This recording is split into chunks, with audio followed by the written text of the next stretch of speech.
friends, how are you? I hope you all will be fine. So, today we will start chapter 3 Motions of the Earth of Geography.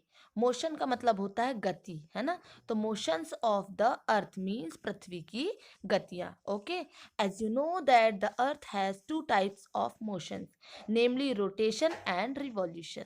Rotation is the movement of the earth on its axis. The movement of the earth around the sun is a fixed path or orbit is called revolution. Okay, the axis of the earth, which is an imaginary line, makes an angle of 66.5 degree with its orbital plane. The plane formed by the orbit is known as the orbital plane. Okay, the earth receives light from the sun. Due to the spherical shape of the earth, only half of it gets light from the sun at a time. The portion facing the sun experiences day, while the other half away from the sun experiences night.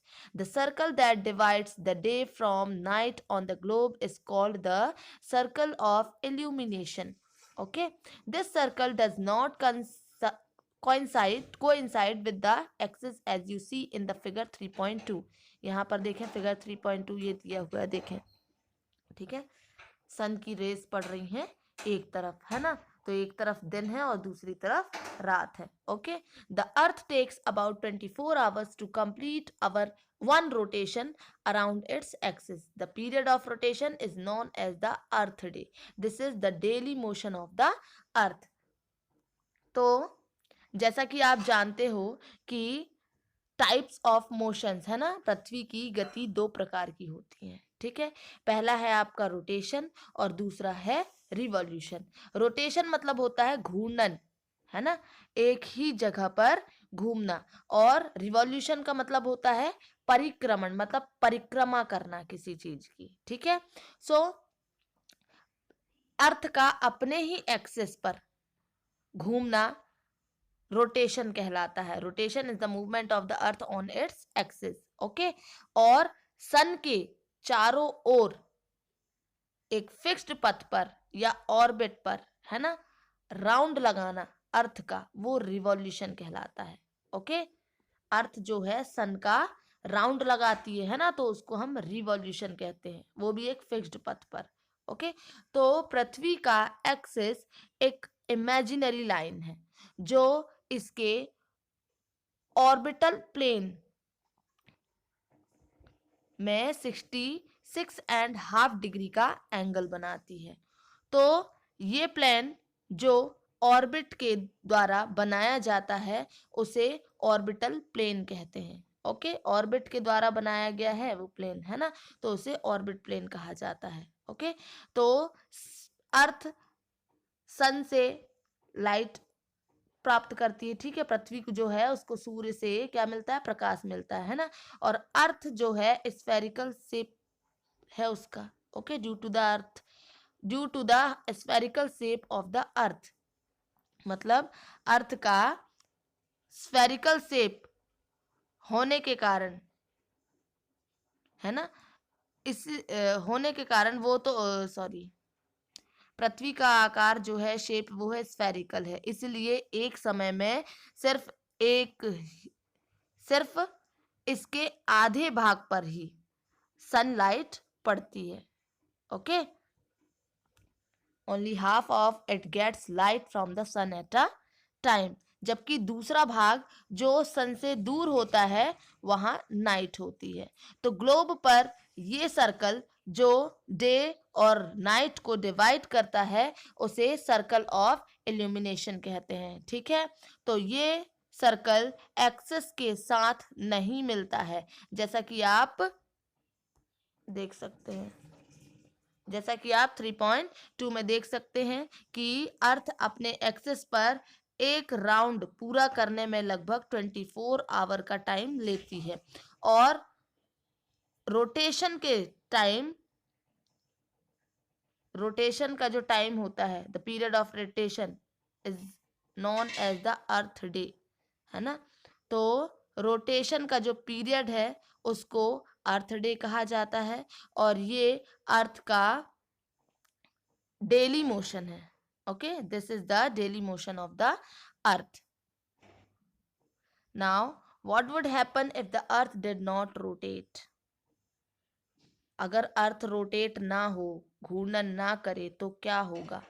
The portion of the earth facing the sun would always experience day, thus bringing continuous warmth to the region. The other half would remain in darkness and be freezing cold all the time. Life would not have been possible in such extreme conditions. है ना? तो अगर rotate नहीं करेगा अर्थ, तो हमेशा वो कहाँ रहेगा? सूर्य के सामने ही। इस अर्थ का आधा पार्ट वो सूर्य के सामने रहेगा, सन के सामने रहेगा, तो उस पार्ट में हमेशा गर्मी रहेगी, हमेशा, ठीक है। और दूसरे भाग में हमेशा अंधेरा रहेगा और पूरे टाइम ठंड पड़ेगी। तो इस तरह की अवस्था में या इस कंडीशन में लाइफ जो है वो पॉसिबल नहीं है, ठीक है। अब अर्थ की, ये तो अभी हमने रोटेशन के बारे में पढ़ा। अब दूसरा मोशन क्या है? रिवॉल्यूशन, है ना। तो the second motion of the earth around the sun in its orbit is called revolution. तो आप जानते हैं कि अर्थ का जो दूसरा मोशन है वो सन के चारों ओर, है ना, ऑर्बिट में होता है, उसे रिवॉल्यूशन कहते हैं। ओके, तो ये लगभग कितना टाइम लेती है? अर्थ एक साल में 365 एंड 1/4 डे, दिन में सन का एक रिवॉल्व, मतलब है ना, एक राउंड लगाती है, ठीक है। 365 एंड 1/4 डे, है ना। तो हम लोग एक साल में 365 दिन का मानते हैं, इतने ही का मानते हैं ना हम लोग। और सुविधा के लिए 6 घंटे को इसमें, 6 आवर को इसमें नहीं जोड़ते हैं, ठीक है। राउंडिंग में 365 डेज ही लेते हैं। ओके, ये देखिए यहाँ पर दिया हुआ है आपको, revolution of the earth and seasons. देखिए अर्थ जो है जब रिवॉल्व होती है, तो ये देखिए बीच में सन है ना। तो जब कहीं से स्टार्ट करती है अर्थ, तो देखें आप, जब पोल पर सन की लाइट पड़ती है तो ऑटम सीजन होता है ना। नॉर्थ पोल पर पड़ती है तो ऑटम सीजन होता है। फिर जब यहाँ से आगे बढ़े तो ऊपर से देखें, अगर साउथ पोल पर होता है तो स्प्रिंग सीजन होता है। फिर आगे बढ़े तो यहाँ पर एक फेस पर क्या पड़ रही है? सनलाइट पड़ रही है ना। तो यहाँ पर क्या होता है? समर सीजन होता है, ठीक है।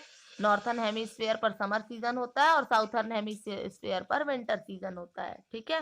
फिर आगे बढ़े, जब नॉर्थ पोल में आते हैं तो ऑटम सीजन होता है, और यहाँ साउथ पोल में क्या होता है?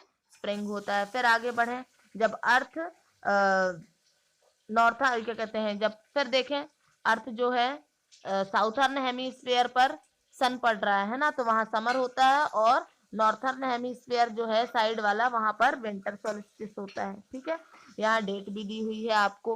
ओके, तो 4 इयर्स में हर साल के बचे हुए 6 आवर मिलकर एक दिन यानी 24 आवर के बराबर हो जाते हैं, ठीक है।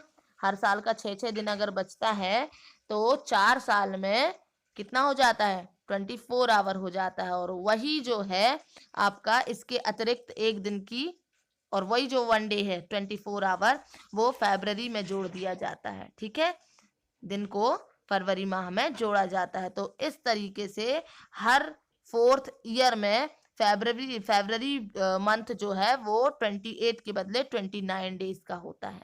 Okay, thus every 4th year February is of 29 days instead of 28 days. Okay, such a year with 360 days, 66 days is called a leap year. तो वो साल जो 366 दिन का होता है उसे लीप ईयर भी कहा जाता है, ठीक है। तो find out when will the next leap year be. तो ऐसे पता करिए कि अगला लीप ईयर कब होगा, है ना। तो यहाँ पर 3.3 में मैं अभी आपको दिखाया, मैंने पूरा ये फिगर दिखाया ऊपर जो था, ठीक है। तो उससे स्पष्ट है कि जो अर्थ है ना, वो इलेप्टिकल ऑर्बिट पर सन के चारों ओर चक्कर लगाती है, ठीक है।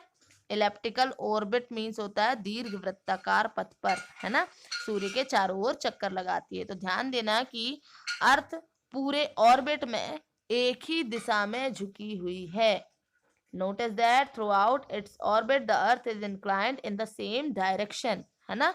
तो सामान्यतः जो होता है एक वर्ष को, 1 ईयर को समर, विंटर, स्प्रिंग और ऑटम सीजन में डिवाइड किया जाता है ना।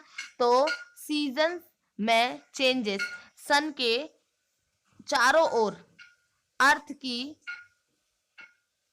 पोजीशन में चेंज के कारण होता है, ठीक है। मैंने जैसे आपको अभी बताया कि अर्थ की जो पोजीशन है वो चेंज हो जाती है जब ये अर्थ सन का राउंड लगाती है, तो अर्थ की पोजीशन चेंज होते चलती है, क्योंकि अर्थ जो है अपने ही एक्सेस पर रोटेट भी करता है ना, इसीलिए अर्थ की पोजीशन चेंज होते चलती है। ओके।